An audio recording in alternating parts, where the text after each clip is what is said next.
যে চিকিৎসা বিজ্ঞান প্রফেশনের সাথে যুক্ত হওয়ার পরেও তুমি কেন প্যারানর্মাল ওয়ার্ল্ডের ফিল্ডে এলে? কিন্তু ল কনজারভেশন এনার্জি আমরা কী জানি?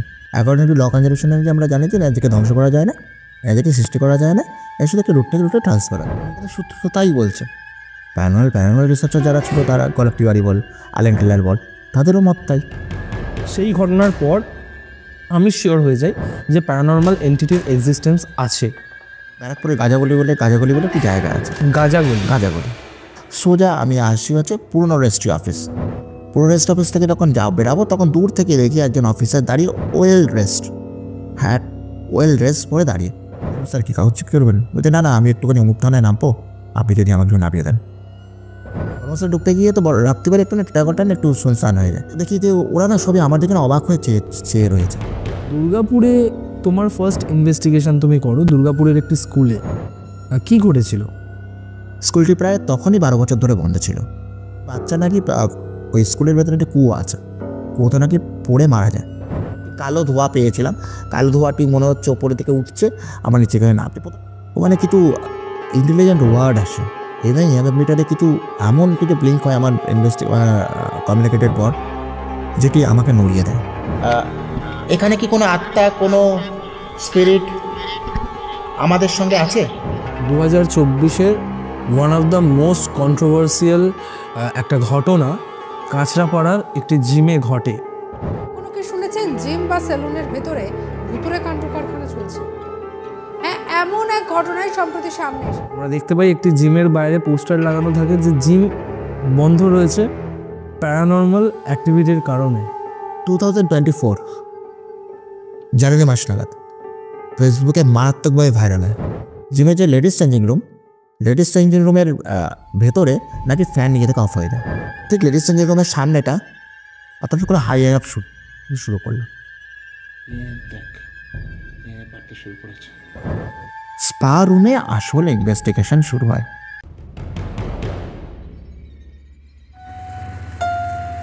গল্পওয়ালা, the real paranormal experience. Hello everyone, welcome back গল্পওয়ালার আরও একটা স্পাইন চিরিং হরার পডকাস্টে তোমাদের সকলকে স্বাগত জানাচ্ছি। আমি অরিত্র। আজকের 96তম এপিসোডে তোমরা শুনতে চলেছ বেশ কিছু প্যারানর্মাল ইনভেস্টিগেশনের কেস স্টাডি। আর আজকের পডকাস্টে আমাদের গেস্ট প্রখ্যাত paranormal investigator and researcher doctor Ujjwal Gupta. ব্যারাকপুরের একটি রাস্তায় মধ্যরাত্রে হঠাৎ করেই লিফট চায় একজন পুলিশ অফিসার। তারপর যে ঘটনাটা ঘটে সেটা শুনলেও বিশ্বাস করা এক প্রকার অসম্ভব। দুর্গাপুরের একটি স্কুল হঠাৎ করেই বন্ধ হয়ে যাওয়ার পেছনের কারণটা অ্যাকচুয়ালি কী ছিল। এছাড়াও আজকের পডকাস্টে তোমরা শুনবে 2024-এ কাঁচরাপাড়াতে ঘটে যাওয়া সেই ভাইরাল কেস যেখানে প্যারানর্মাল অ্যাক্টিভিটির কারণে বন্ধ হয়ে যায় শিল্পাস জিম অ্যান্ড স্যালন। আর আজকের পডকাস্টের সবথেকে ইম্পর্টেন্ট পার্ট হলো প্রত্যেকটা ইনভেস্টিগেশনের ডকুমেন্টেড ফুটেজ, যেগুলো প্রত্যেকটা ঘটনার সত্যতাকে প্রমাণ করে। তো ভিডিওটা কোথা থেকে দেখছো কমেন্ট করে অবশ্যই জানিও, আর তার সাথে লাইক বাটনটাও প্রেস করে দিও। আর তোমরাও যদি চাও তোমাদের জীবনে ঘটে যাওয়া কোনো রিয়েল লাইফ প্যারানর্মাল ইনসিডেন্ট বা সত্যি ভৌতিক ঘটনা তোমরা আমার সাথে বা গল্পওয়ালা পরিবারের সাথে শেয়ার করবে, তাহলে গল্পওয়ালার অফিসিয়াল মেল আইডি storytellerauritro@gmail.com অথবা আমার ইনস্টাগ্রাম আইডি storyteller_অরিত্রকে ফলো করে ইনবক্সে ঘটনা লিখে পাঠাতে পারো। এখন ঘড়িতে রাত 10টা আর আমি অরিত্র থাকছি তোমাদের সাথে মারাত্মক একটা হরর পডকাস্ট নিয়ে।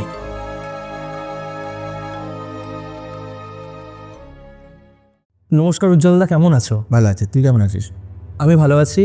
আর গল্পওয়ালাতে আজকে প্রথমবার তুমি এসেছো, কেমন লাগছে আগে বলো? দারুণ। প্রথম কথা কংগ্রেচুলেশন তোর 100K এর জন্যে। Thank you so much. আর অনেকদিন ধরে তোর সঙ্গে ইচ্ছা ছিল কাজ করার, তো ভালো লাগলো তোর সঙ্গে কাজ করতে, আমাকে ডাকলি, সত্যি এটা খুব ভালো লাগে। সত্যি কথা বলতে আমার নিজের বহুদিনের ইচ্ছে ছিল তোমার সাথে বসে কথা বলার, কারণ অ্যাজ আ প্যারানর্মাল রিসার্চার আমি বহুদিন ধরেই তোমাকে চিনি, বেশ মাসখানেক আগে থেকেই আমি তোমার কাজকর্ম দেখেছি। তো আমার মনের মধ্যে একটা প্রশ্ন তোমাকে নিয়ে এসেছিল যে একটা মানুষ যে নিজে চিকিৎসা বিজ্ঞানের সাথে যুক্ত, যে কোথাও না কোথাও সায়েন্সের সাথে এতটা ওতপ্রোতভাবে জড়িয়ে, কারণ বিজ্ঞানের সাথে যদি বেস লাইনে কারোর কানেকশান না থাকে তাহলে সে তো কখনো ডক্টর হতে পারে না। তো সে যখন বিজ্ঞানের সাথে এরকমভাবে যুক্ত, যার মাইন্ডটাই বিজ্ঞান মনস্ক, সে কী করে প্যারানর্মাল ওয়ার্ল্ডের সাথে এতটা কানেক্টেড হতে পারে?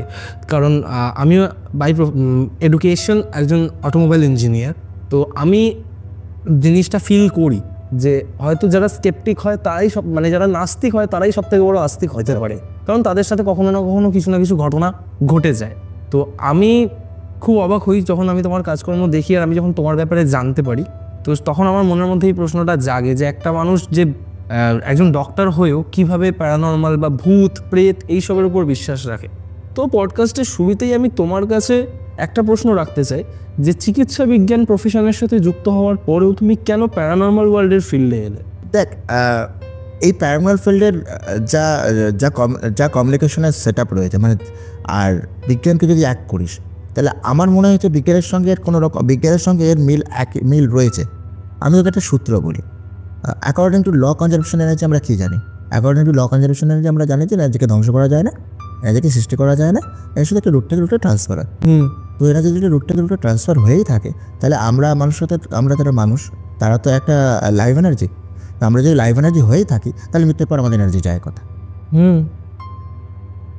তো এটি নিয়ে আমাকে খুব ভাবিয়ে তোলে।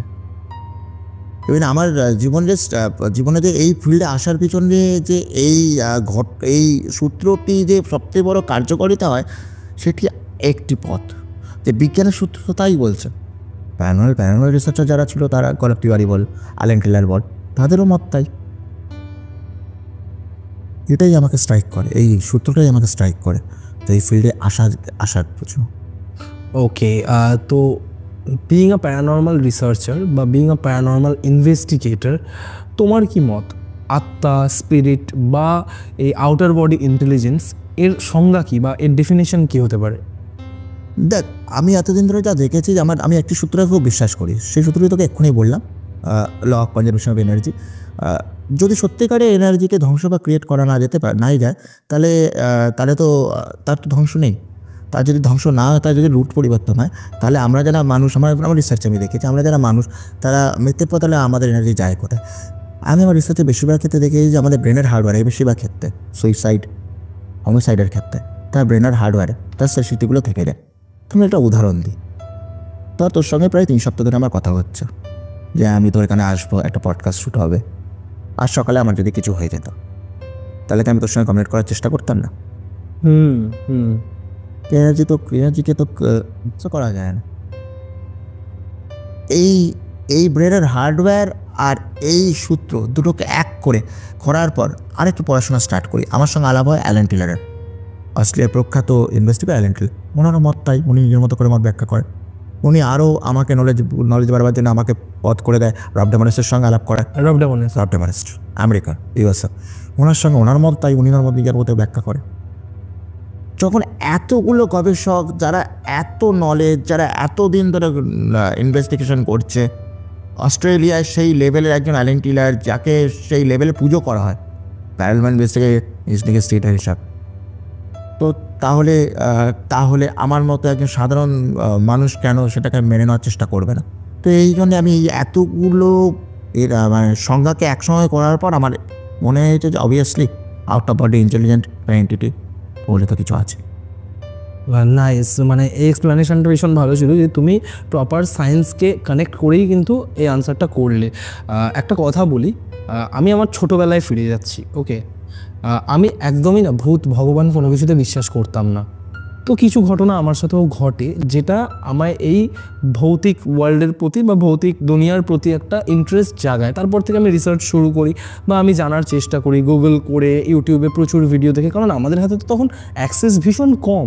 আজকালকার বাচ্চাদের মতো তো আমাদের হাতে অত অ্যাক্সেস ছিল না। আমি যেমন আমার হাতে ফোন পেয়েছি ক্লাস 10-এ মাধ্যমিক পাস করার পর, আমার ভাই পেয়ে গেছে ক্লাস 6-এ। তো যেটুকু মায়ের ফোন পেতাম বা যেটুকু সাইবার ক্যাফেতে গিয়ে কম্পিউটারে বসতাম সেইটুকুই জানার চেষ্টা করতাম ইন্টারনেটের অ্যাক্সেসে। তো কোথাও না কোথাও আমার প্রচুর কনফিউশন ছিল। তারপর রিসার্চ করতে 2020-তে আমার সাথে একটা ঘটনা ঘটে বেলঘড়িয়া এক্সপ্রেসওয়ের ওপরে।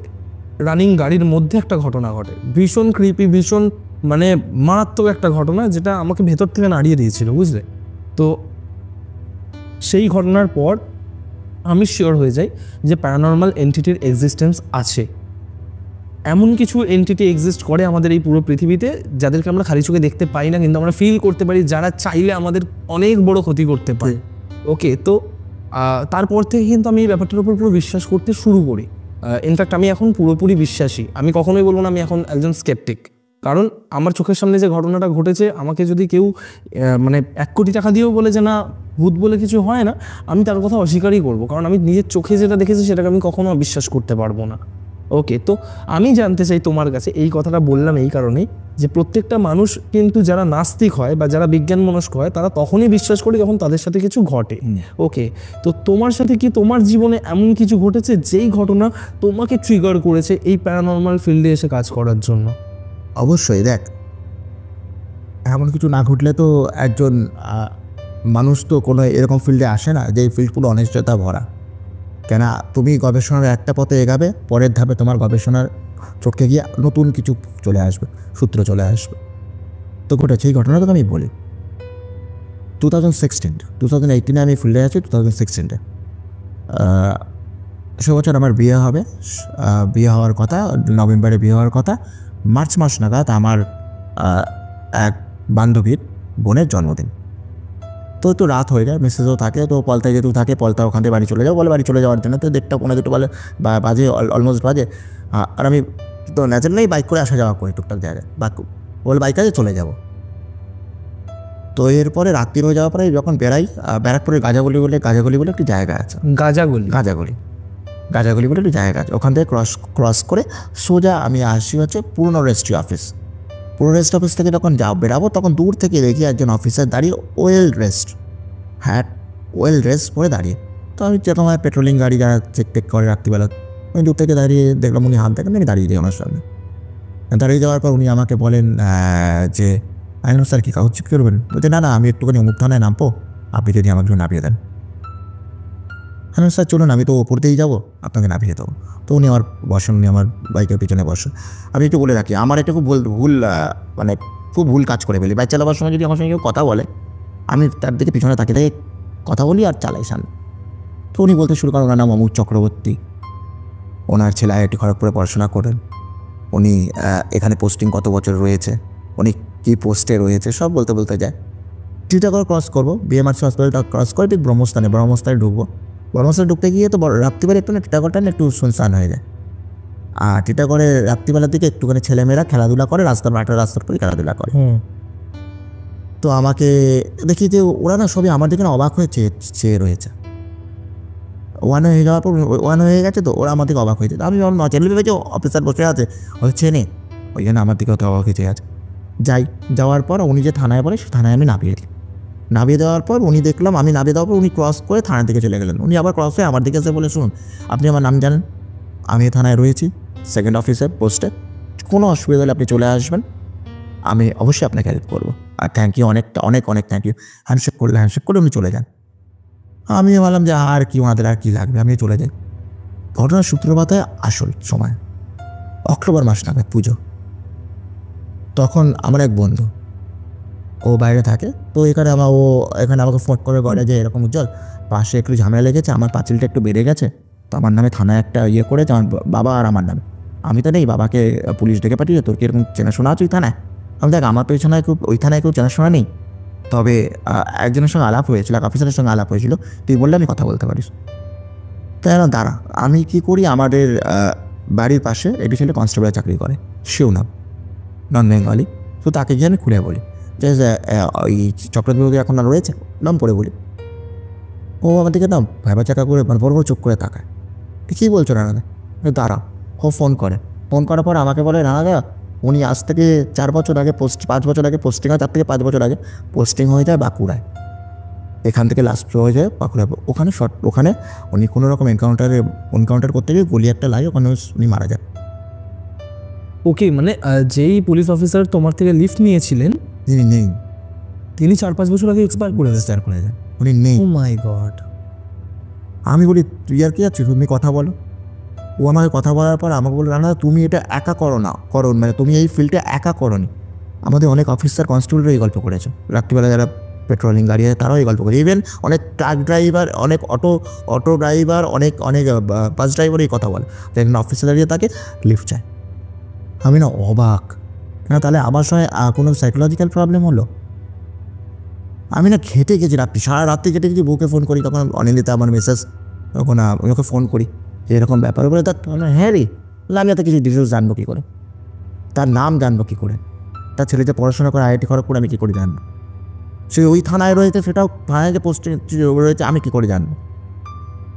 তো এরপরের দিন আমি আমার একজন এক বান্ধবী রয়েছে, সে JNM কলেজের চিফ সাইকোলজিস্ট, তার সঙ্গে কথা হয়। সে আমাকে বলে, সে বলে যে আমি বললাম যে কি আমার কি তাহলে কোনো প্রবলেম হলো ব্রেনে, বা আমি কি কোনো হ্যালুসিনেশনে ভুগলাম? তো ও তো বলে হ্যালুসিনেশনে ভুগতেও পারিস, কিন্তু এত ডিটেলসে জানবি কী করে? মানে তার নাম জানতে পারলে, তার ছেলে IIT খড়গপুরে আমরা জানতে পারলে, এটা তো সাইকোলজিক্যাল হতে পারে। তো পারে না, এইটা আমাকে নাড়িয়ে দেয়।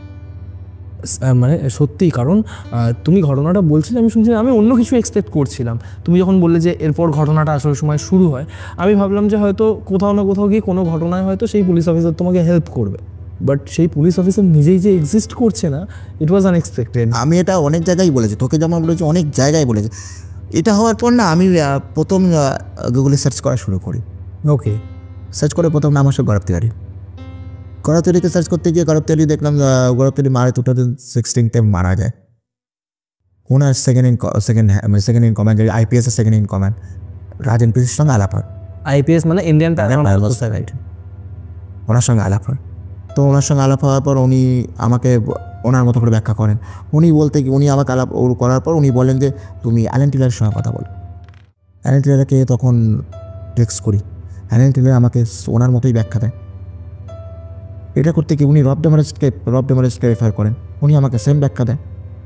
তাহলে তখন আমার মাথায় স্ট্রাইক করলো যে তাহলে আমি যে ঘটনাগুলো বলছি সেগুলো শুধুমাত্র আমার একার সঙ্গে হয়নি, এরকম অনেক মানুষ যারা গবেষক তাদের সঙ্গেও ঘটেছে। এটা হচ্ছে আমার আসার আসল কারণ এই ফিল্ডে। এই ঘটনাটাই তোমাকে ফার্স্ট ট্রিগার করে, নাড়িয়ে দেয় আমাকে। তারপর থেকে তো ইনভেস্টিগেশন চলছে, প্রায় 200+ কেসেস ইনভেস্টিগেশন করি আমি। 200+ কেসেস। আমি দুখানা টিম চেঞ্জ করি। এর আগে প্রথম যে টিমের সঙ্গে ছিলাম, সেকেন্ড একটি টিমের সঙ্গে ছিলাম, এখন নতুন একটা টিম ফাউন্ড করি, নিজের মতো ইনভেস্টিগেশন করার চেষ্টা করছি। জার্নিটা মারাত্মক ইন্টারেস্টিং। আর তুমি আমাকে বলছিলে যে দুর্গাপুরে তোমার ফার্স্ট ইনভেস্টিগেশন তুমি করো, দুর্গাপুরের একটি স্কুলে। কি ঘটেছিল? কেসটি আসে 2018 লাস্টের দিকে। ওখানে একজন ফেলো ইনভেস্টিগেটর, বিশাল নাম, তার সঙ্গে আমার এখনও সম্পর্ক রয়েছে। বিশাল আমাদের জানায়, আমি একটু প্রথম যে টিমের সঙ্গে ছিলাম সেই টিমে জয়েন করি, ওই IPS ইন্ডিয়ান প্যারানর্মাল সোসাইটির সেকেন্ড ইন কমান্ড, উনি রেফার করেন ওই টিমে আমাকে। তুমি ওর সঙ্গে বলো, উনি নতুন মেম্বার খুঁজছেন। তো আমি ওনার সঙ্গে কথা বলার পর উনি আমাকে নিয়ে নেন, ওনার টিমে নিয়ে নেন। তো ফার্স্ট কেস উনি আমাকে বলেন যে এরকম দুর্গাপুরে একটি স্কুল রয়েছে, সেখানে আমরা যাচ্ছি ইনভেস্টিগেশন করতে। তো কথা হয় দুর্গাপুরে, ওই যে ছেলেটির কথা বললাম যে ফেলো ইনভেস্টিগেটর, তার সঙ্গে কথা হয়। সে আমাকে কেস হিস্ট্রি বলে, সে কেস হিস্ট্রিকে একটু বলি। স্কুলটি প্রায় তখনই 12 বছর ধরে বন্ধ ছিল। ওকে, তখনই 12 বছর ধরে বন্ধ, অ্যাবান্ডেন হয়ে পড়ে, স্কুল বন্ধ। কেস হিস্ট্রি কী ছিল, একটি বাচ্চা নাকি ওই স্কুলের ভেতরে একটা কুয়ো আছে, কুয়োতে নাকি পড়ে মারা যায়, এবং মারা যাওয়ার পর নাকি তার 12-14 দিন পর থেকে আজব ঘটনা ঘটতে শুরু করে, একটু চাইল্ডিশ ঘটনা ঘটতে শুরু করে। পাঁচকুয়োর কাছে গেলে কোনো বাচ্চাকে ঠেলে কেউ ফেলে দিচ্ছে, মাথা ফেটে যাচ্ছে, টিচার সময় দরজা বন্ধ করে দিচ্ছে, যেরকম বাচ্চারা কয়। বান্ধব বোর্ডের চক আর বোর্ড থাকলে বোর্ডকেও নাড়িয়ে দিচ্ছে। আগেকার দিনে তো বোর্ড থাকতো না, দেওয়ালের সঙ্গে ঝোলানো ব্ল্যাক কালারের বোর্ড ঝুলিয়ে দিচ্ছে কেউ, এই ঘটনা ঘটছে। তো প্রথমে মাস্টারমশাইরা এটিকে প্রথম কথা ভেবেছিল বাচ্চারা কোনো বাচ্চা করছে। আস্তে আস্তে আস্তে আস্তে চারদিকে ছড়াতে শুরু করে। ছাত্রদের মানে প্যারেন্টসরা ছাত্রদের আশা বন্ধ করে দেয়। এই একবার ঘটনা ঘটে গেলে তো এই জিনিস হয়ে যায়, আস্তে আস্তে স্কুল বন্ধ হয়ে যায়। এবার স্কুলটি, তোকে আমি অফ ক্যামেরায় আমি স্কুলটির নামও বলেছি, আমি তোকে স্কুলটির ছবিও পাঠাবো, আমি তোকে কিছু ভিডিও দিয়ে দেবো, স্কুলে ইনভেস্টিগেশন করে কিছু ভিডিও আমি তোকে বলে দেবো।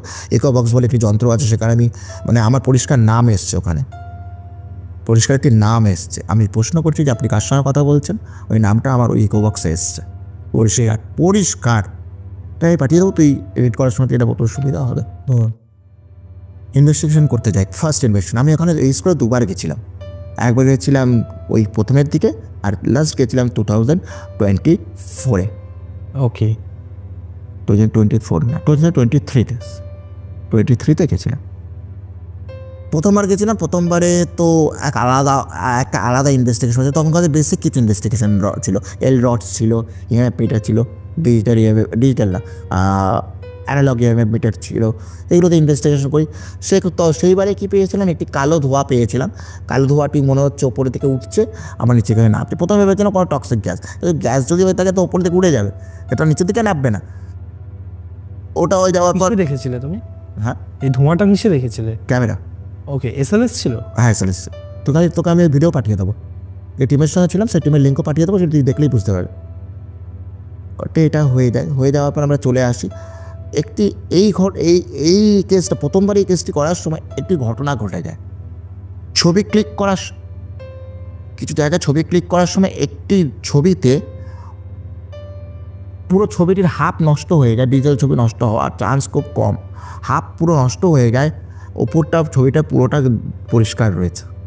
ওকে, আমি এটা রিয়েকে জিজ্ঞাসা করেছিলাম, রাজবাবু স্যারকে, রাগ এনপিসি বলেছিল কোনো হাইওয়ে পাস না করলে এভাবে ছবি নষ্ট অসম্ভব ব্যাপার। আমি যে ওই প্রথম ভিডিওটা পাঠাবো, ওটার মধ্যে তুই ছবিটা দেখতে পারি। ওকে, দেখতে পারবি, তুই ওটা চাইলে এডিট করে দেখতে পারিস, তুই নিজের মতো করে দেখতে পারিস।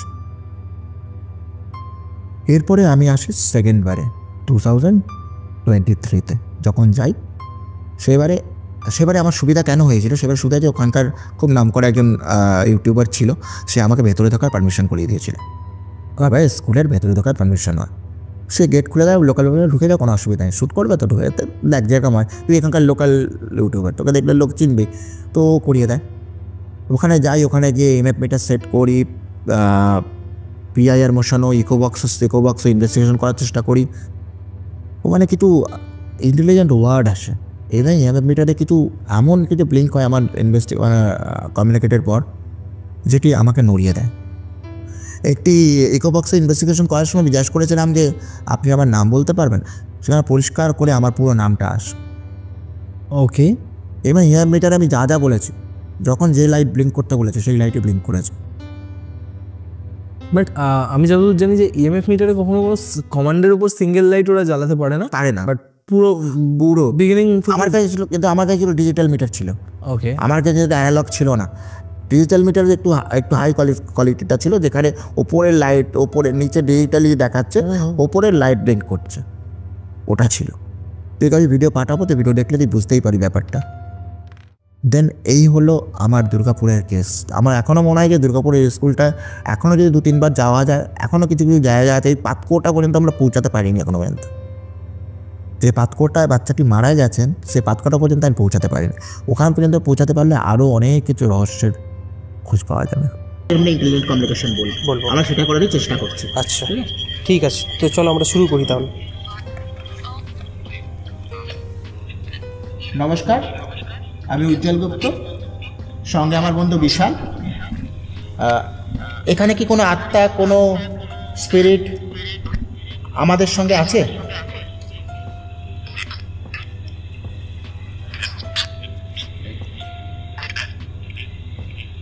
আমি আবারও জিজ্ঞাসা করছি, আমাকে কোনো আত্মা, কোনো স্পিরিট, কোনো এন্টিটি আমাদের দেখতে পাচ্ছে?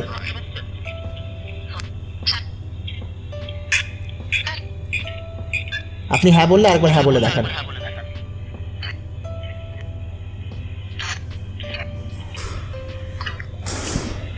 আপনি বলতে পারবেন আমার নাম কি?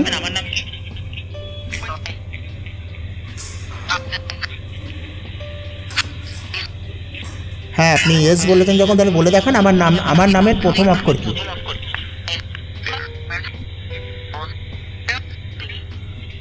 আপনি উজ্জ্বল বললেন, অনেকটা ধন্যবাদ। আচ্ছা, আমার পাশে যে মাইক নিয়ে দাঁড়িয়ে আছে তার নাম বলতে পারবেন?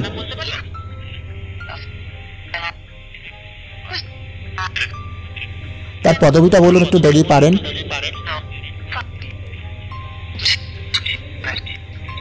আপনি কি পণ্ডিত বলার চেষ্টা করছেন? আরেকবার যদি বলে দেখান।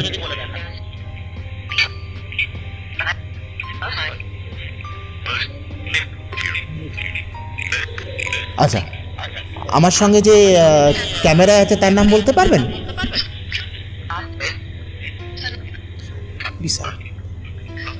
বিশালের পদবি বলতে পারবেন?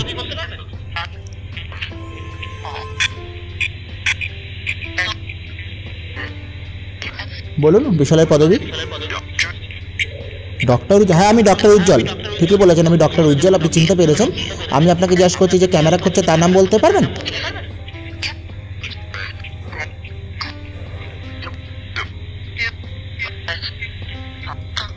ভার্মা, হ্যাঁ তার পদবী ভার্মা, সত্যিকারে। আচ্ছা, আমার হাতে একটি ডিভাইস আছে, সেটার সামনে যদি আপনি আসার চেষ্টা করেন তাহলে এটা লাল হবে, তাহলে আমরা পরিষ্কার হতে পারবো যে আপনি এখানে আছেন। চেষ্টা করতে পারবেন? আপনি আমাকে মিস করেছেন আমি বুঝতে পেরেছি, কিন্তু আপনি যদি এটা না করেন আমরা আরও ক্লিয়ার হতে পারবো না, তাহলে কমিউনিকেটটা বাড়াবো। আপনার কি আমার সঙ্গে কমিউনিকেট করে ভালো লাগছে?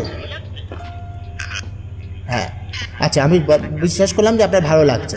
তাহলে আপনি বলুন যে যদি ভালো লেগে থাকে তাহলে আপনি তাহলে এই সামনে হাতে যে মেশিনটা আছে সেটার কাছে আসুন, এটাকে একটু ছোঁয়ার চেষ্টা করুন। আমি কি একটু দূরে রেখে আসলে আপনার সুবিধা হবে? হ্যাঁ, আপনি ভালোবাসেন আমি জানি, কিন্তু আপনি যদি লাভ ইউ বলছেন আমি জানি, কিন্তু আমি একটু দূরে রেখে আসলে আপনার একটু সুবিধা হবে।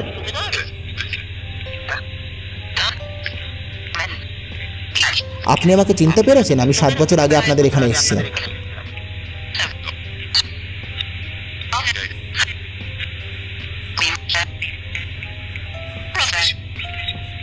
বলুন, আপনি আমাকে চিনতে পেরেছেন? ঠিক আছে, আমি মেশিনটা দূরে রাখছি। দেখেন ওইটার উপরে তুলে, ওইটার উপরে তুলে দিই।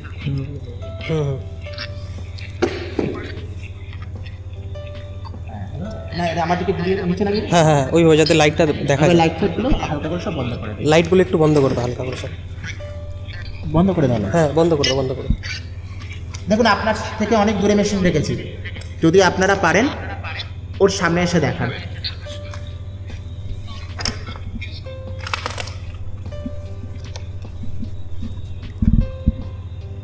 দেখুন, এরপরে হয়তো চলে যাব আমি আবার আসতে পারবো কিনা জানি না, আপনার সঙ্গে দেখা হবে কিনা জানি না, কিন্তু যদি আপনার অস্তিত্ব আপনি চান যে আমি সারা বিশ্বকে জানাই, তাহলে আপনি ওটার সামনে আসুন।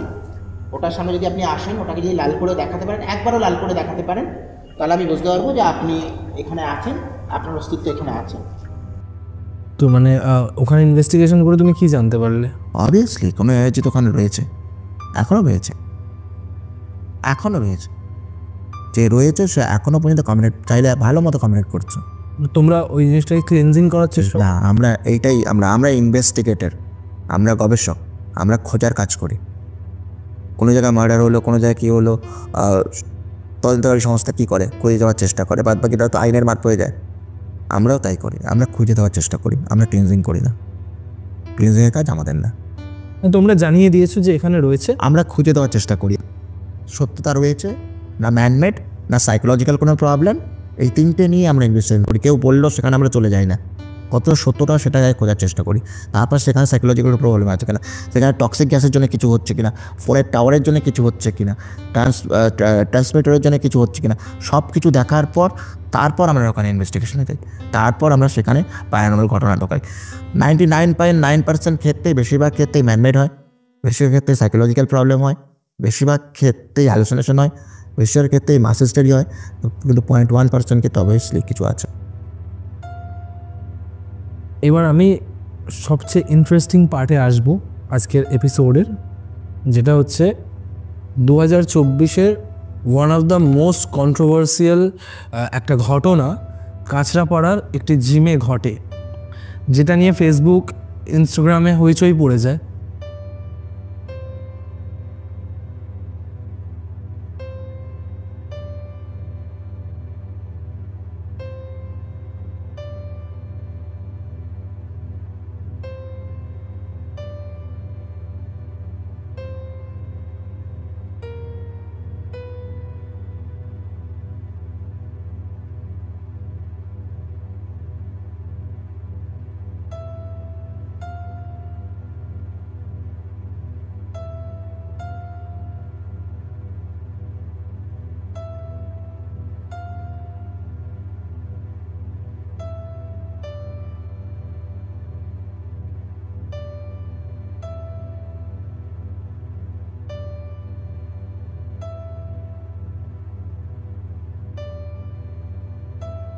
আমরা দেখতে পাই একটি জিমের বাইরে পোস্টার লাগানো থাকে যে জিম বন্ধ রয়েছে প্যারানর্মাল অ্যাক্টিভিটির কারণে। তো বন্ধ রাখা হয়েছে ওই জিম। আবার এই ঘটনা সামনে আসতেই চাঞ্চল্য ছড়িয়ে পড়েছে এলাকায়। যে জায়গায় তুমি ইনভেস্টিগেট করো, কি হয়েছিল? আমি পুরো ইনভেস্টিগেশন স্টোরিটা জানতে চাই, তার ব্যাক স্টোরিটাও আমি জানতে চাই। 2024 জানুয়ারি মাস নাগাদ ফেসবুকে মারাত্মকভাবে ভাইরাল হয়, মারাত্মকভাবে, মানে সেই লেভেলে ভাইরাল হয়, তুইও দেখেছিস। ইভেন ওখানে কি হয়, তখন কি হয়, আমাকে কমেন্ট করা শুরু করে, কিছু ফলোয়ার তো আমারও রয়েছে, তারা আমাকে ওখানে মেনশন করা শুরু করে। আমার মনে হয়েছিল যে আমি যে সেকেন্ড টিমের সঙ্গে ছিলাম, সে আমিও টিমের বাইরে ছিলাম না, আমার মনে হয়েছিল তাদের মেনশন করাই ভালো, আর যারা করতো তাদের লিখে দিতাম, যে তাই লিখে দিয়েছিলাম যে আপনারা একে মেনশন করুন। তো টিমের সঙ্গে তো আমার একটা দূরত্ব শুরু হয়। তারপরে প্রথমে ফোন করে রাজীব পোদ্দার, টিমের যে ওনার, তার হাজব্যান্ড। রাজীব আমাকে ফোন করে বলে কেসটা আপনাকে নিতে হবে, আপনার সম্বন্ধে আমাদের একটু ভালো ধারণা রয়েছে, তো আপনি যদি কেসটা নেন। তো আমি প্রথমে নাই করে দিয়েছিলাম, কেন যেহেতু আমি আগে ওই যে টিমের সঙ্গে ছিলাম, তাদের সঙ্গে কথা হয়ে গেছিলো, আমি শুনেছিলাম, রাজীববাবু আমাকে বলেছিল যে তাদের সঙ্গে আমার কথা হয়েছিলাম, তাহলে ওনার সঙ্গে কথা হয়েছে, সে টিমের বাইরে তো আমি নয়, তো কথা হয়ে গেছিলো। তারপর কোনো কারণে তার পরের দিন আমি টিম ছেড়ে দিই, কোনো কারণে সেই টিম আমি ছেড়ে দিই। ছেড়ে পর সেদিন বিকালবেলা আমাকে আবার ফোন করে শিল্পা পোদ্দার, জিমের ওনার, ফোন করে বলে আপনি কেসটা নিন। বললেন যে আপনি তো বলে দিয়েছেন, আপনি তো আরেকজন ওনাদের সঙ্গে কথা বলেছেন। না, ওনারা আসবে বলেছিলেন, তো ঠিক আছে আপনি আসুন, খুব ভালো হয়। না, আমি তখন বললাম যে আমি তো থাকছি না, আমি একটুখানি তারাপীঠ যাচ্ছি, আপনি 4-5 দিন পর ফোন করুন। তো তার মধ্যে ওই টিম, যে আগের টিমে ছিলাম, তারা চেষ্টা করেছিল, তারা কেসটা ইনভেস্টিগেট করতে পারেনি, কোনো কারণে হয়তো করতে পারেনি। তো উনি আমাকে 3 দিন পরই আবার ফোন করে আমাকে বলে, আমি বলি যে আমার সঙ্গে দেখা করুন, তুমি উনি আমার খর্দার অফিসে আমাকে ডেকে পাঠায়। ইভেন খর্দার অফিসে ডেকে যাওয়ার পর, ডেকে পাঠানোর পর আমাকে সমস্ত ভিডিও ফুটেজ দেখায়। আমি কিছু ফুটেজ তোকে পাঠিয়ে দেবো, সেগুলো তুই দিয়ে দিবি, কী ঘটনা ঘটেছিল। ঘটনা এবার বলি, আমাকে বলেছিল যে জিমের 2টি জায়গা, জিমটি হচ্ছে বেসমেন্টে, ওটা হচ্ছে স্পা কাম জিম, ওপরটায় স্পা, বেসমেন্টটা হচ্ছে জিম। আগে জিমের ঘটনাটা বলি, যেখানে ঘটনাটা বেশি ঘটছিল। জিমের যে লেডিস চেঞ্জিং রুমের ভেতরে নাকি ফ্যান নিজে থেকে অফ হয়ে যায়। ফ্যান নিজে থেকে অফ হয়ে যায়, সুইচ যেমন অন থাকে, সুইচ অফ করলে নিজেদের টক করে অন হয়ে অফ হয়ে যায়, মানে অন হয়েছে অফ হয়ে যায়, অফ করলে অন হয়ে যায়।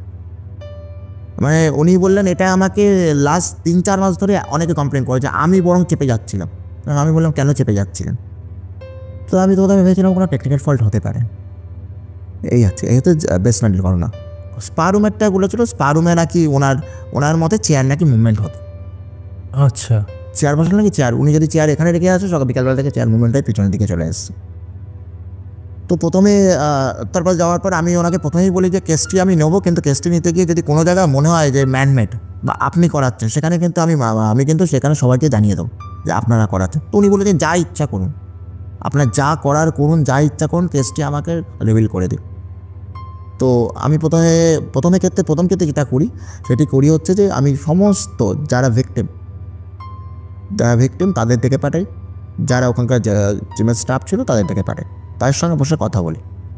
তাদের মধ্যে 11 কি 12 জন এসেছিলো, তাদের মধ্যে 10 জনের কথা একই ছিল, 2 জনের কথা আলাদা রকম বলছিল। তো আমাদেরকে তো মোটামুটি 4-5 জন যদি একই রকম বলে, তো জিমে তো কিছু ঘটছেই। তো এটি চেক করার পর আমি ওনাকে বলি যে আপনি একজন যে ইন্টেরিয়ারের লোক আছে তার সঙ্গে আমার কথা বলেন, যিনি ইন্টেরিয়ার করেছিলেন।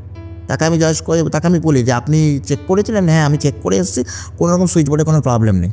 এবার আমি আর সুইচ চেঞ্জও করে দিয়ে এসেছি, কিন্তু তারপরেও নাকি ওনারা এই ঘটনা বলছে।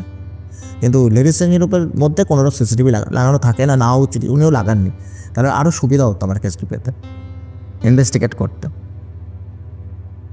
তো এবারে এই যারা ভিকটিম আছে তাদের সঙ্গে কথা বলার সময় তারা দেখলাম কেউ বলতে চাইছে, কেউ বলতে চাইছে না। ভিকটিমরা নিজেদের মতো বলছে যে আমি বলেছিলাম ভিডিওতে যা দেখছি তাই ঘটেছিল, বলে হ্যাঁ ঘটেছিল। তাহলে আপনাকে কেউ ফোর্স করেনি? তো বলে না, ফোর্স করেন, কেউ কোনো রকম ফোর্স করেন। তাদের মধ্যে 2 জনকে দেখলাম যারা স্টাফ, তারা একটুখানি ওভার কনফিডেন্ট হয়ে যাচ্ছিল। তাদের মধ্যে দুজনকে আমি তাই বলেছি, আমি পরে বলেছিলাম এই দুজনের মধ্যে তার বাবা ব্যাপার হতে পারে। তারা একজন নাকি বলেছিল যে যে কত লোক দেখলাম, কত আসলো, কত কী করলো, দেখি না কী করে নিতে পারে। তাদের দুজনকে আবার ডেকে পাঠায় পরের দিন, কেন আমার সন্দেহ হচ্ছিলো তারা হয়তো কোনোরকমভাবে ম্যানমেড ব্যাপারটায় ঘটনা ঘটাচ্ছে। তাদের মধ্যে যে মেয়েটি বলেছিল সেই মেয়েটি আমার কাছে কান্নায় ভেঙে পড়ে যখন আমি ওকে চাপ দিই। কী ঘটনা?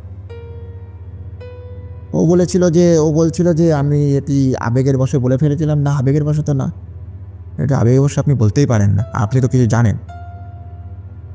তখনও বলেছিল যে এরকম এই ঘটনার জন্যে আরও আরও দু একজন ছিল যারা এটাকে নিয়ে ডেমনিক একটা ব্যাপার করে, ডেমনিক পজিশন করার ব্যাপার করছিল, সেটা আমি জানি। তো তখন শিল্পা ম্যাডাম ওকে যাতা বলে যে আমাকে জানাস না কেন।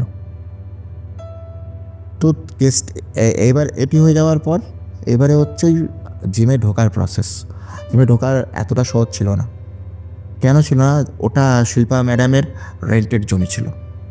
ওকে, এবারে যার জমি ছিল, আমি মাঝখানে একটা জিনিস জানতে চাই, ডিমনিক পজেশন করানোর ব্যাপারটা আমি ঠিক বুঝলাম না।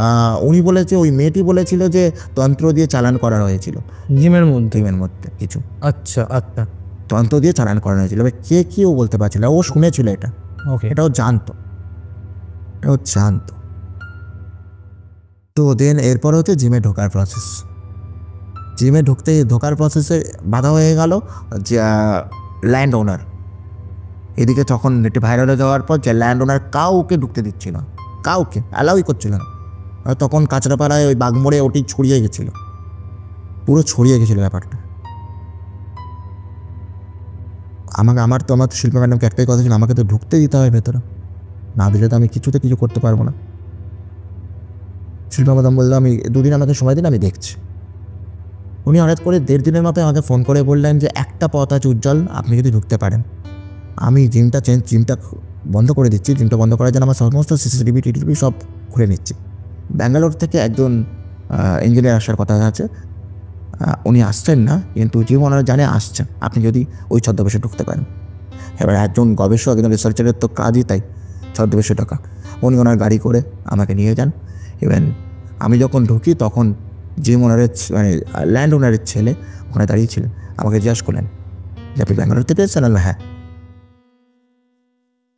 তাই আমি বললাম যে কতক্ষণ, আমাকে জিজ্ঞাসা করলো কতক্ষণ। আমি দেখুন না, আমি বললাম দেখুন 5 মিনিটও লাগতে পারে, 50 মিনিটও লাগতে পারে, 2 ঘন্টাও লাগতে পারে, কারণ প্রত্যেকটা প্রসেস চেক করবো। তারপর তো সিসিটিভি খুলে নিলে বললে তো হবে না, এত কোটি টাকার, এত লাখ টাকার সিসিটিভি লাগিয়েছে, বললে তো আর হয় না। ঠিক আছে আপনি করুন, আমরা থাকবো না, থাকুন, কোনো অসুবিধা নেই। এর মধ্যে ভেতরে যারা, উনি সেই সময় জিমের পার্টস খুলছিল, তাদের মধ্যে শিল্পা ম্যাডামের লোকজন ছিল। তাদের মধ্যে আমি বলে দিয়েছিলাম একজন ক্যামেরাম্যান রাখার জন্য, ক্যামেরার ছেলে, তাকে গোপ্রো টোপ্রো কিছু আনতে বলিনি। তাকে বলেছিলাম আপনি একটি ভালো মোবাইল ক্যামেরা দিয়ে দেবেন, গোপ্রো টোপ্রো থাকলে সন্দেহ করবে, যাতে শ্যুটটা করা যায় ভালো করে, যদি কিছু পাওয়া যায়। আমি যখন আমাকে ঢোকানো হলো, আমি নিচে চলে যাই বেসমেন্টে প্রথমে যাই হচ্ছে ওই 2টো লেডিস চেঞ্জিং রুম আর মেল চেঞ্জিং রুমের সামনে। ইচ্ছা করে সেই হান্টেড জিমেতে আছি, একা আছি, দেখাচ্ছি আপনাদের সব কিছু।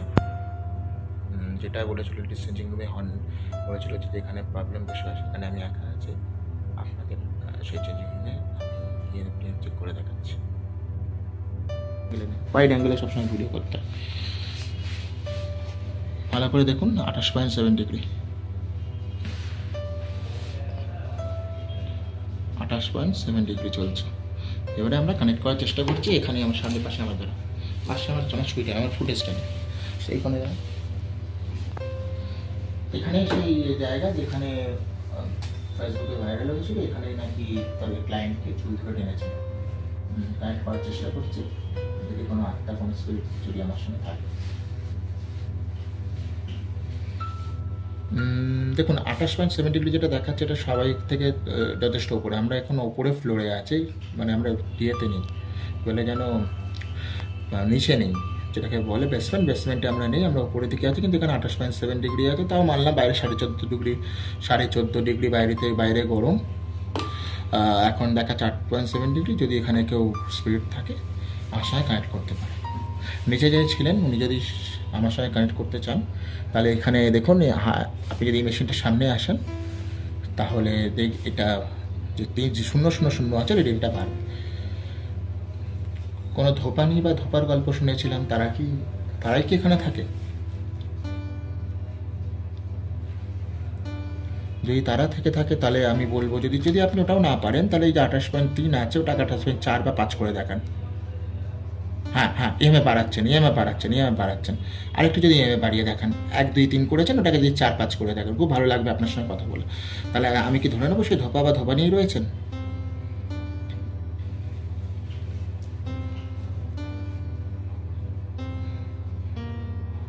দেখুন আমি কি করতে এসেছি আপনি খুব ভালো মতো জানেন।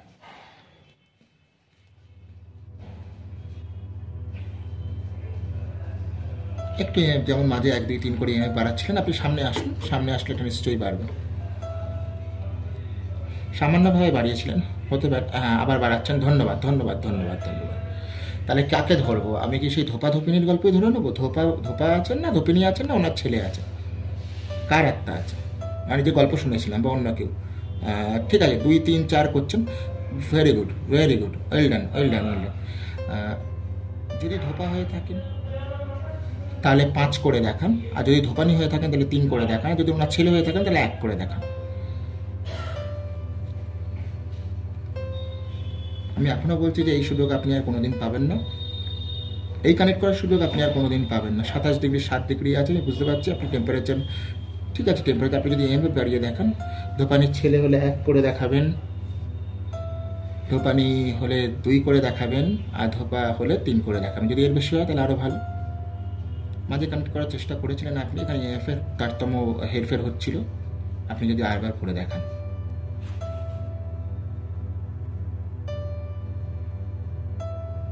আপনি যতক্ষণ না আমার সামনে আসবেন বারবার, ততক্ষণ আমি কিছু বুঝতে পারবো না, আর সারা জীবন আপনারা এখানেই থেকে যাবেন, হয়তো কেউ আপনাকে এভাবে কথা বলতে আসবে না। হ্যাঁ, ধন্যবাদ, অনেক ধন্যবাদ। আরেকটু যদি টেম্পারেচার বাড়িয়ে দেখান, এটাকে যদি 10 মানে ইএমএফ যদি আরেকটু বাড়িয়ে দেখেন, ম্যাগনিটিউড আপনি যদি মেশিনটার সামনে আসেন, ছোঁয়ার চেষ্টা করেন, তাহলে ওটা 10-এর দিকে দাঁড়াবে। Very good.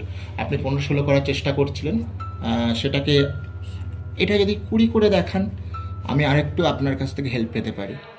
আমি চলে যাওয়ার পর এই জিম বন্ধ হয়ে যাবে, জীবনে আপনার সঙ্গে কেউ কথা বলতে আসবে না। শেষবারের মতো বলছি, যদি 20 করে দেখো, 23। ধন্যবাদ, অনেক ধন্যবাদ। তাহলে ধরে নেবো যে আপনারা এখানে ভালো আছেন। যদি ভালো থাকেন তাহলে 1 করে দেখান, যদি ভালো না থাকেন তাহলে 20-এর উপরে করে দেখান।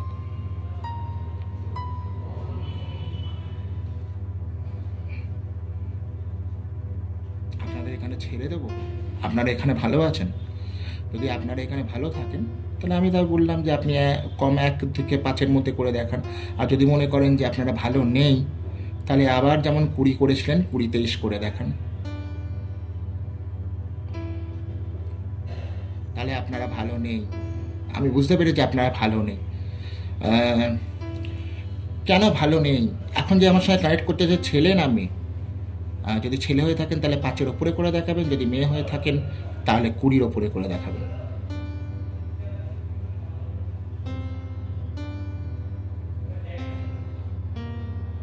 দেখুন আমি আবারও বলছি, যদি আমি চলে যাই, এই জিম কিন্তু বন্ধ, আর কেউ আপনার কোনো কথা জানতে পারবে না, কোনো ইতিহাস জানতে পারবে না, কিছু জানতে পারবে না।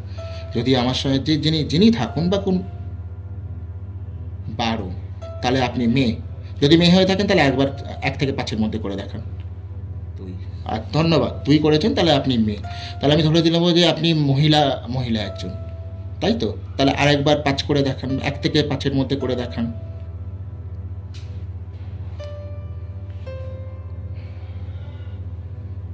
আবারও বলছি যে আমি শেষ কিন্তু।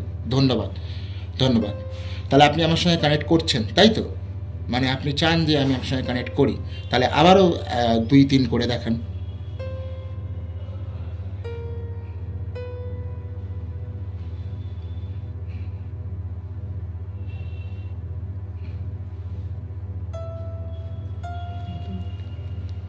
ধন্যবাদ, আপনি করার চেষ্টা করছেন, আপনার সঙ্গে কমেন্ট করে খুব ভালো লাগলো। এবারে বলুন যে এখানে থাকার কারণ কি আপনার?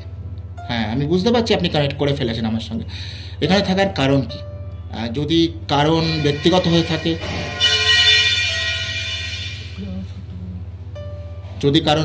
হয়ে থাকে, তাহলে 5 করে দেখান। আর যদি কারণ ব্যক্তিগত না হয়ে থাকে তাহলে আবারও 1-2 করে দেখান, তাহলে আমি পরের কথায় আপনার সঙ্গে যেতে পারবো। কারণ আপনার ব্যক্তিগত, হ্যাঁ বুঝতে পারছি আপনি করার চেষ্টা করছেন। ঠিক আছে, আপনার ব্যক্তিগত কারণে আমি হাত দেবো না। আপনারা কি এখানেই থাকতে চান? যদি আপনারা এখানে থাকতে চান তাহলে 20-র ওপরে করে দেখান, তাহলে আমি চলে যাব, আমি আর আপনার সঙ্গে কমিউনিকেট করবো না। আর যদি মনে করেন যে আমি কমিউনিকেট করতে চাই তাহলে আপনি আবারও 10-এর নিচে করে দেখান, তাহলে আমি বুঝতে পারবো আপনি কমিউনিকেট করতে চান, চালিয়ে যেতে চান।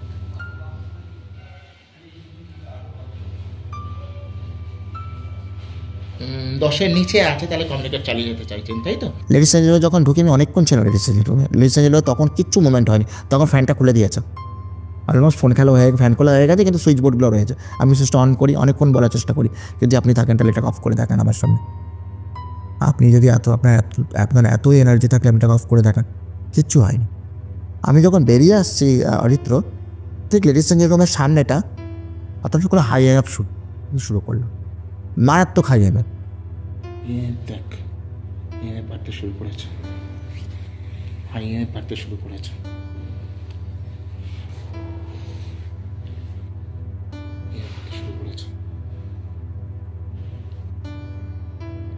বাড়িয়ে দেখান আপনি, আরেকটু বাড়িয়ে দেখান,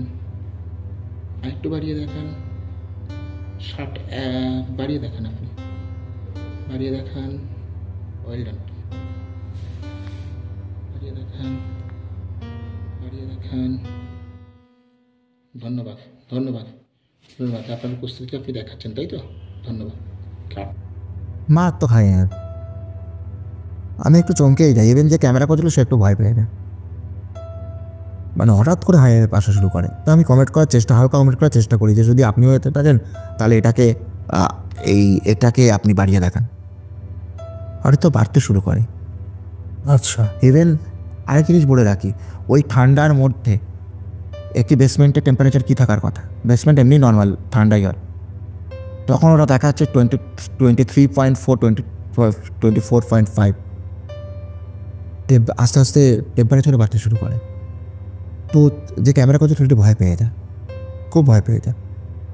দাদা চলো, আমি ভয় লাগছে আমার। তো ছেলেটাকে নিয়ে আস্তে আস্তে উপরে উঠে আসার পর ওদের মধ্যে স্টাফের মধ্যে কেউ একজন বলে, দাদা তুমি যখন এটা পেয়েছো ও তো গিয়ে ওপরে আগে বলে দিয়েছে যে এরকম মেশিন লাল হয়ে ওনার হাতে যে মেশিন দিয়ে অট করে লাল হয়ে যায়। তারপর উনি বললেন দাদা তুমি যে স্পা রুমটা দেখো। স্পা রুমে আসলে ইনভেস্টিগেশন শুরু হয়। আচ্ছা, স্পা রুমে এই কেসটি পাওয়ার আগে আমি এর ভেতরে কোনো কেস হিস্ট্রি রয়েছে কি না দেখার চেষ্টা করি। ওই কমেন্টের মধ্যে ওই যে বললাম না যে জানুয়ারি মাসে কমেন্ট হওয়া শুরু, ওর মধ্যে একজন কেউ লিখেছিল যে ওখানে হবে না কেন, ওখানে আমার দাদুর কাছে শুনেছিলাম ওখানে একটি পুকুর ছিল, পুকুরের পাশে ধোপানির ছেলে থাকতো। ধোপার ছেলে জলের উপরে মারা যায় ওই পুকুরের জলে। ইভেন সেই শোকে রাত্রিবেলা ধোপাধোপিনী সুইসাইড করে। আচ্ছা, তাহলে ওখানে ওটা ওয়ান্টেড হবে না কেন, ওটা কিছু থাকবে না কেন? তো এই কেস হিস্ট্রিটা আমার স্ট্রাইক করে। এবারে আসে ইনভেস্টিগেশন প্রসেস। আমি এমএমপিটা ওখানে সেট আপ করে আমি ইনভেস্টিগেশন করার চেষ্টা করি। বেসিক্যালি আমি নর্মালি প্রশ্ন করার চেষ্টা করি যেটা আমি পড়ে থাকি, যেখানে কোনো এনার্জি থাকলে আমার সঙ্গে কমেন্ট করার চেষ্টা করুন। তো সেখানে আস্তে আস্তে ভাই হতে শুরু করে। আমার কেন মনে হলো না একবার ধোপাধোপানির কথা বলা আমার উচিত।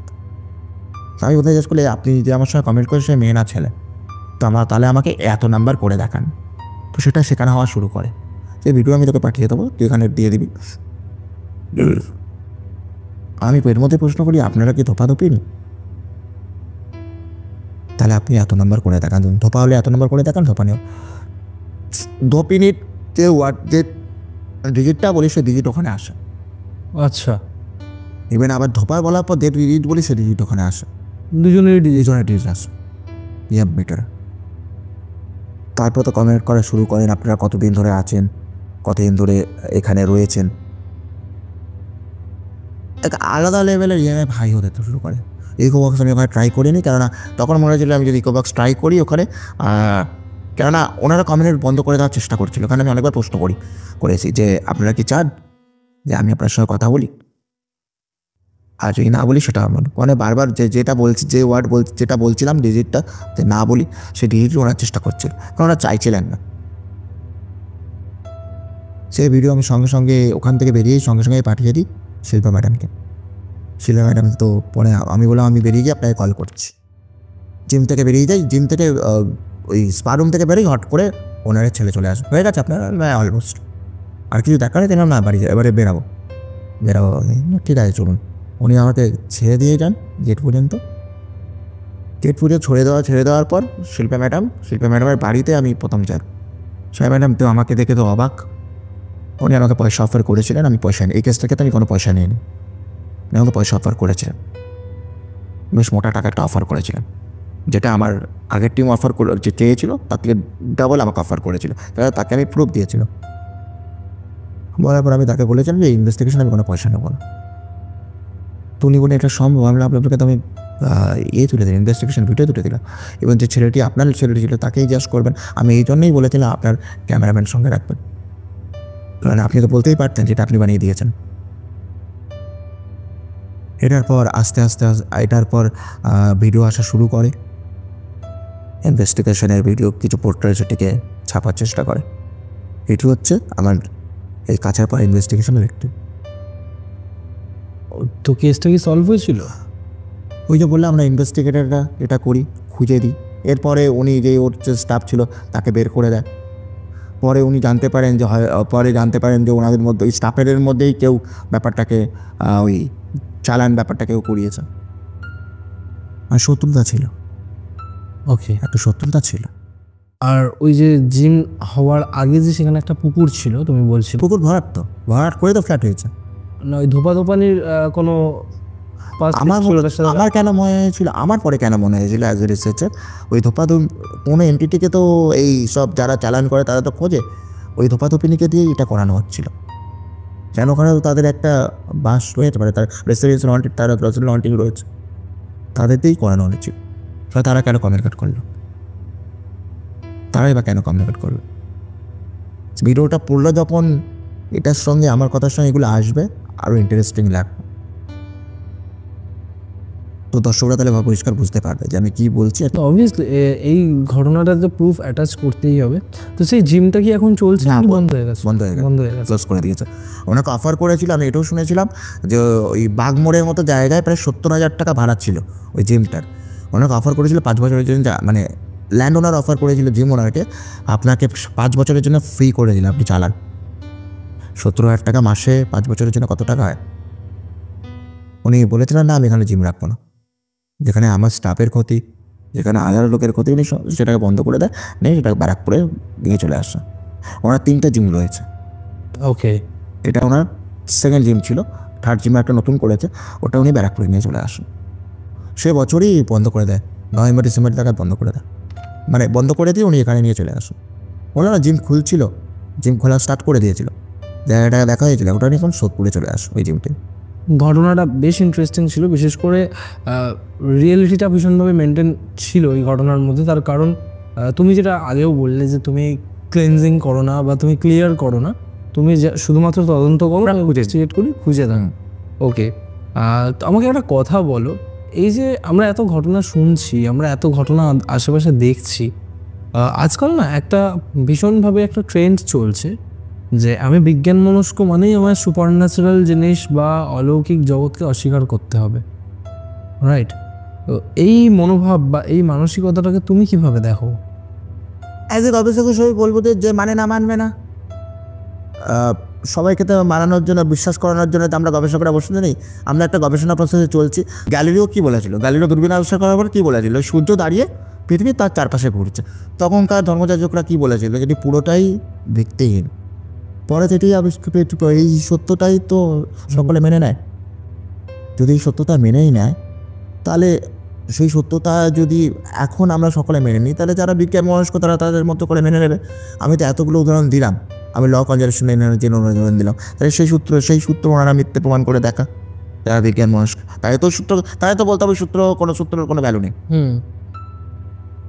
তাহলে তো সেই যুগের পর যুগ থেকে যদি আমরা এই সূত্র শিখে আসছি, সূত্রের কোনো ভ্যালু নেই। তো আমি বলবো তারা তাদের মতো করে মত রাখুক, আমরা যারা গবেষক তারা তাদের আমাদের মতো করে মত রাখবো, সায়েন্টিফিক ওয়েতে চেষ্টা করে যাব। হ্যাঁ, কারণ কাউকে এরকমভাবে মানে কমেন্ট দেওয়া হয়নি যে তোমাকে মানতেই হবে, কোনো কিছুতে নেই, তোমাকে বিশ্বাস করতেই হবে আনটিল অ্যান্ড আনলেস তোমাদের সাথে এরকম কিছু ঘটছে। আমার কোথাও না কোথাও মনে হয় যে একজন সব থেকে বড় নাস্তিক বা যে সব কিছুতে প্রশ্ন তোলে, একমাত্র সে যখন বিশ্বাস করা শুরু করে তখন তাকে বিশ্বাস থেকে টলানো যায় না, একদম কারণ সে সত্যিটা জানার পরেই সেই সাবজেক্টের উপর বিশ্বাস করে। একদম। তোমাকে আমি আরও বেশ কিছু কথা আমি তোমার কাছ থেকে জানতে চাই, কারণ তুমি একজন প্যারানর্মাল ইনভেস্টিগেটর, তুমি এই সাবজেক্ট নিয়ে রিসার্চ করছো। তো তোমার কি মনে হয় এই যে প্যারানর্মাল এন্টিটি এরা আমাদের লাইফে কতটা উইয়ার্ড এফেক্ট দিতে পারে, মানে কতটা ভয়ানকভাবে ইম্প্যাক্ট ফেলতে পারে? আমার এতদিনের গবেষণায় বলবো যে আমাকে তো একটা এখনো পর্যন্ত একটা নোকের আচরও মারেনি। ওকে, আমি নোকের আচরণ মারিনি, তবে হয় না বা কিছু করবে না এমনও তো কোনো ব্যাপার নেই, হতেই পারে। তবে আমার একবারই হয়েছিল, রানীকুটি বলে একটি জায়গা আছে, ভেঙে দিয়েছে এখন। আর ভেঙে দিয়েছে, দক্ষিণদারিদের জায়গা আছে, ওখানে প্রায় 2 বার গেছিলাম। আমার মনে হয় যে কলকাতার মোস্ট হন্টেড প্লেসের মধ্যে একটি ওটি। বাট এটা নিয়ে, এই জায়গাটা নিয়ে কোথাও কোনো আর্টিকেল লেখা নেই। আছে, 2-1টা জায়গায় আছে।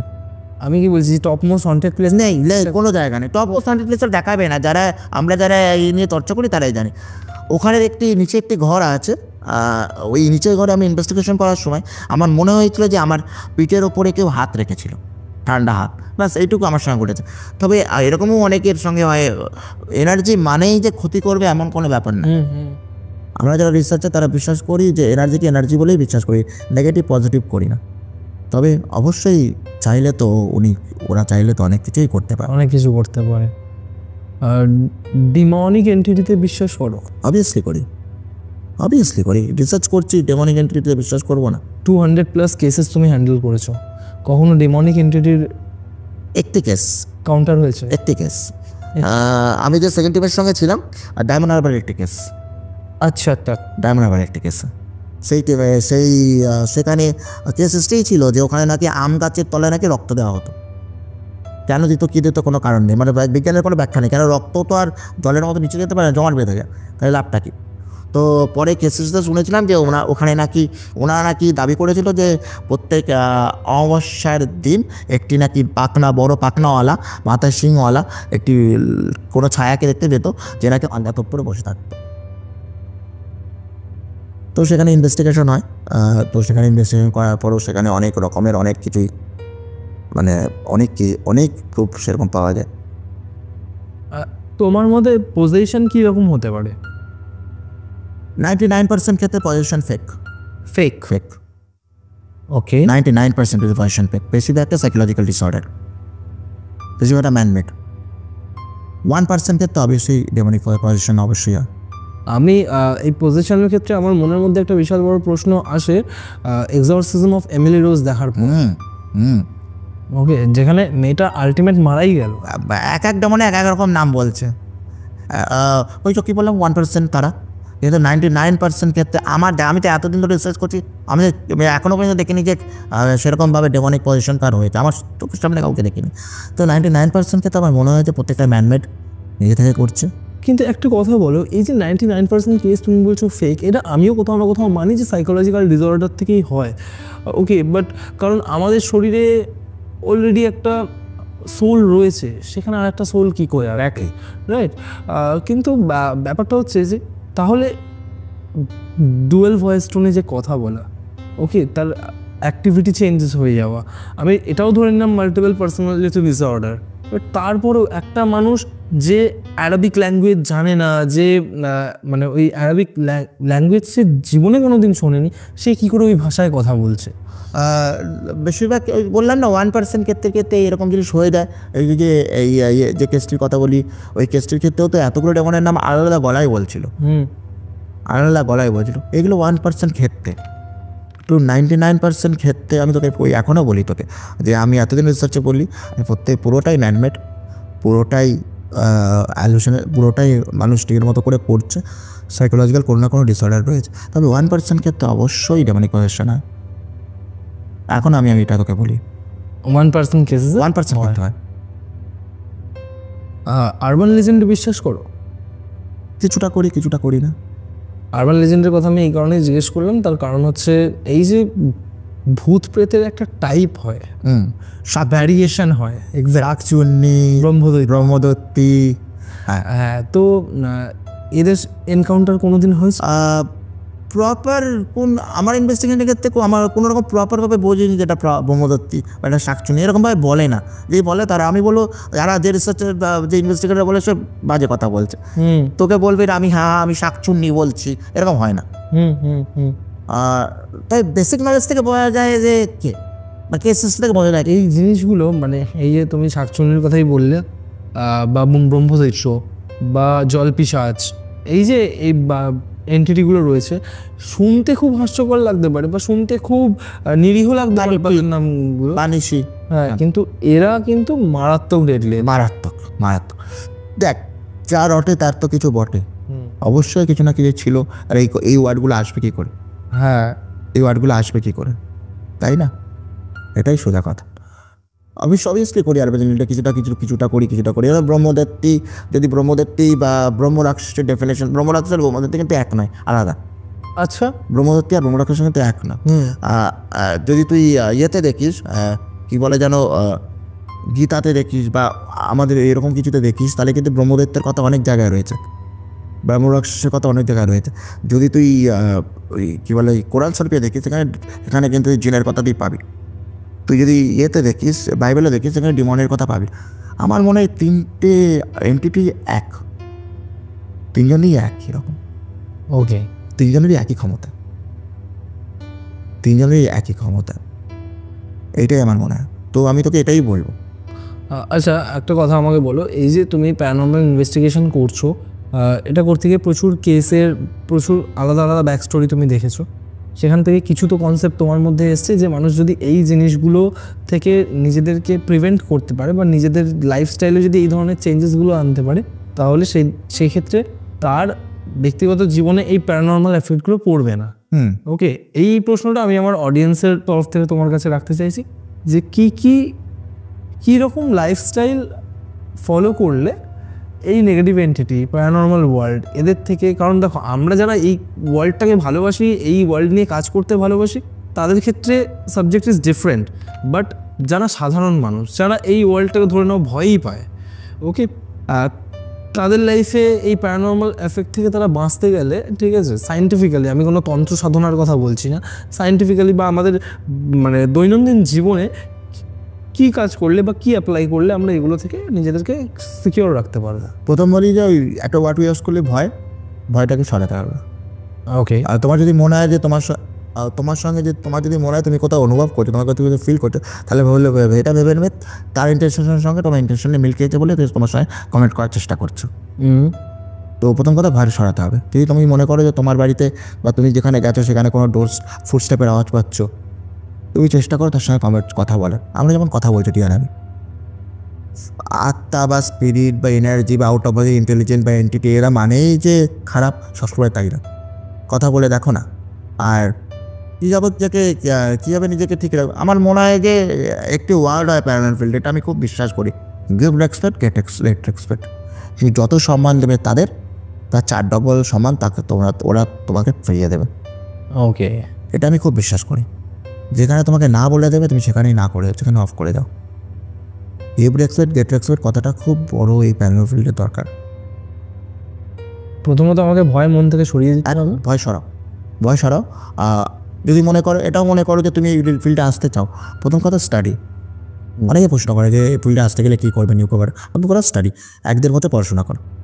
তারপর যারা একটু ভালো রিসার্চার, যারা বড়রা আছে, তাদের ইনভেস্টিগেশন দেখা, কারণ এই ফিল্ডে কোনো কোর্স হয় না। এই ফিল্ডে তোমাকে ওই ভূত বাড়ি থেকেই, হন্টেড বাড়ি থেকেই রাত কাটিয়ে তোমাকে শিখতে হবে। এটাই তোমার বেস, সেখানেই তোমার বেস দাঁড়াবে। তো দেন তোমাকে ওইভাবেই তোমাকে এগাতে হবে, যদি তুমি নিউ কমার হয়ে থাকো। তারপর তো আমরা যারা সিনিয়র আছি তারা তোমাদের জন্য আছি অবশ্যই। ভীষণ ভালো লাগলো আজকে তোমার সাথে কথা বলে, টু বি ভেরি অনেস্ট। কারণ আজকে আমি এতটা স্ট্রেঞ্জ ছিলাম যে তোমার 3-3টে ইনভেস্টিগেশনের কথা শুনলাম, একটা ব্যারাকপুর ছিল, একটা দুর্গাপুর ছিল। ইনভেস্টিগেশন না, ওটা ফার্স্ট দুটো ইনভেস্টিগেশন। তো এই দুটো ইনভেস্টিগেশন শুনলাম, আর একটা ছিল তোমার সাথে একটা কি রেসিডুয়াল হন্টিংস ঘটে গেছিল, যেটা একদম ফার্স্ট ঘটেছে ব্যারাকপুরে, আর দুর্গাপুরেরটা, আর দেন তোমার শিল্পাস জিম। ওকে, এই তিনটে ইনসিডেন্ট মানে ভীষণ ক্রিপি ছিল, কারণ শিল্পাস জিমের যে ফুটেজগুলো আমি দেখেছিলাম, দ্যাট ওয়াজ রিয়েলি ক্রিপি। হ্যাঁ, একটা জিমের মধ্যে যেরকম ঘটনা ঘটে, এটা আমারও পাওয়া, মানে এতদিনের জীবনে এরকম যে একটা জিমের মধ্যে হতে পারে, এটা আমার মানে মানে আমার ইয়েতেই ছিল না। আমিও চমকে গেছিলাম যে এরকম ব্যাপার ঘটতে পারে। প্রথম কথা ভেবেছিলাম যে পুরোটাই ম্যানমেড। যা যা ভিডিও পেয়েছিলাম, উনি যা ফুটেজ দিয়েছিল, প্রথমটা দেখে মনে হচ্ছিল পুরোটাই মনে হয় ম্যানমেড। কিন্তু পরে দেখলাম ইনভেস্টিগেশন করার পর ভিডিও ফুটেজ যখন আমি হাতে পেলাম, পুরোটাই এজ ব্যাপার ছিল না, কিছু তো ছিল। তো থ্যাংক ইউ সো মাচ উজ্জ্বলদা, গল্প বলাতে এসে নিজের এক্সপিরিয়েন্স, নিজের নলেজ শেয়ার করার জন্য।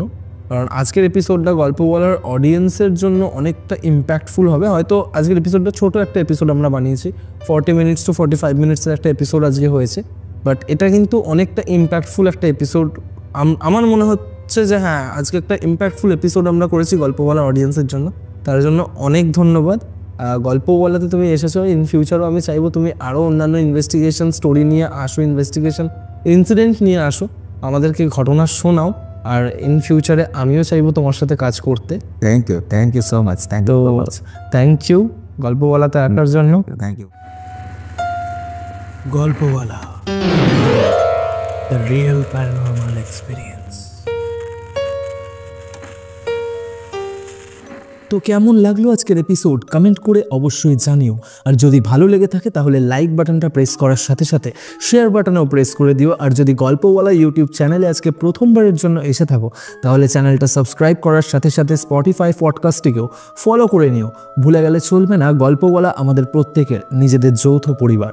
আজকের এপিসোড আমি এখানেই শেষ করছি। আগামী বুধবার আসছি হরর এক্সট্রা সিরিজের নতুন একটা এপিসোড নিয়ে।